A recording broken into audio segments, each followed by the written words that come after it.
Invasive species is causing an annual holiday tradition in Oconto Falls to be a little less bright and merry this year.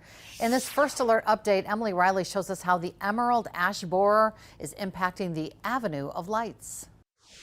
An area once covered in big, beautiful ash trees decked out in Christmas lights is now nearly empty. Mainly, this started probably about 3 years ago, but really we saw 2 years ago that all of a sudden most of our trees started to get attacked. And so this last year, right after kind of the spring season, we end up removing probably over 46 trees. The Wisconsin Department of Natural Resources advised destroying any ash trees impacted by the invasive emerald ash borer in order to prevent the spread of the pest and the safety hazards it may cause. They're doing the right thing and removing the trees early because it actually gets more dangerous and more expensive to remove these trees the longer you wait. The Oconto Falls Lioness Club, which hosts the annual Avenue of Lights lighting ceremony, says they tried to replace empty areas with fake trees, but it's an unsustainable solution.